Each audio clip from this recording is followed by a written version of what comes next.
আজকে এমন একটা জিনিস দেখাতে যাচ্ছি যেটা শহরের অনেক মানুষ কোনোদিন নিজের চোখে দেখেনি। একটা ধানের দানার পেছনে কৃষকের কতটা কষ্ট, কত পরিশ্রম আজ সেটা নিজের চোখে দেখবেন। ভিডিওটা শেষ পর্যন্ত দেখুন, কারণ সে যে পুরো জমিটা কিভাবে সবুজ ধানে চারায় ভরে গেল সেটা আপনাদের দেখাবো। আসসালামু আলাইকুম সবাইকে, আশা করি সকলে ভালো আছে। আজকে আবার চলে আসছি আমাদের গ্রামের কৃষি জমিতে। গত ভিডিওতে আপনাদের দেখাইছিলাম ধানের চারা বা দোগসি কিভাবে করতে হয়, আর সেই চারাগুলো জমিতে রোপণ করা হবে।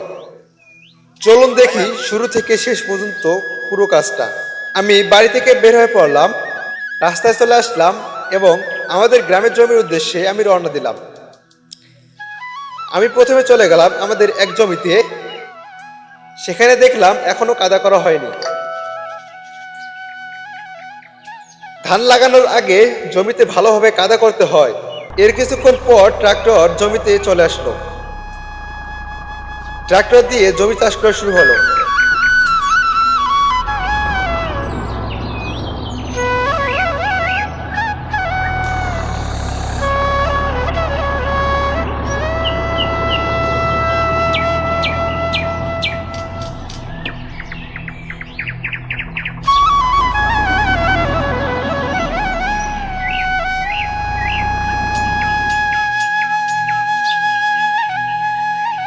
চাষ শেষ হওয়ার পর আমরা জমি সমান করতে শুরু করলাম।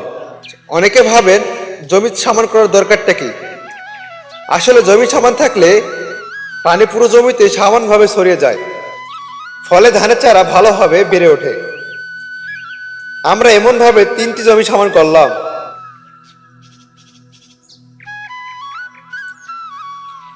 এরপর শুরু হলো সবচেয়ে গুরুত্বপূর্ণ কাজ।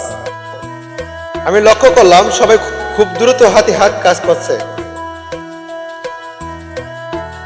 আমরা জমিগুলো ফুরিতে দিয়েছিলাম, এর জন্য আমাদেরকে কোনো কাজ করতে হচ্ছিল না। সকলে দোগসি তুলতে ব্যস্ত। এই দোগসি নিয়ে আমি আগে একটি ভিডিও তৈরি করছিলাম, বিস্তারিত বলছি।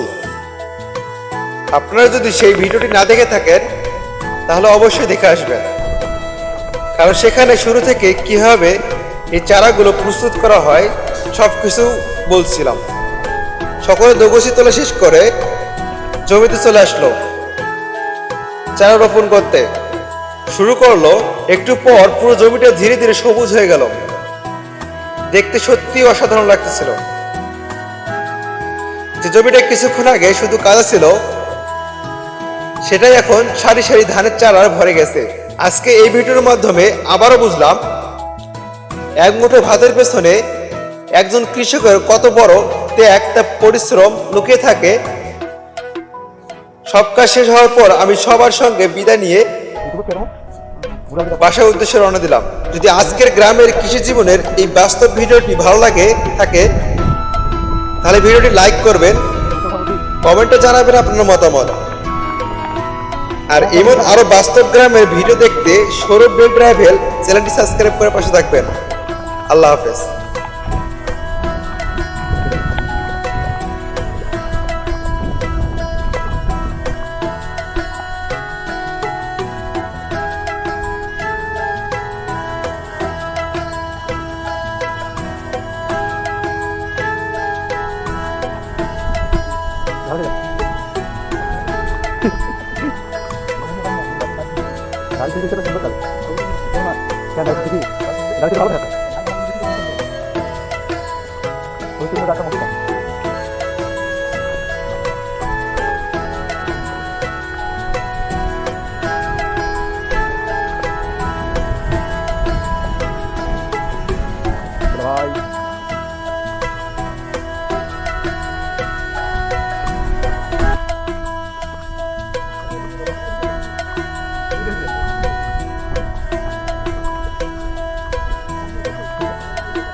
এই যোগ আমরা সচরাচর গ্রামে দেখছি, আমাদের গ্রামে রয়েছে, আমাদের জমিতে রয়েছে।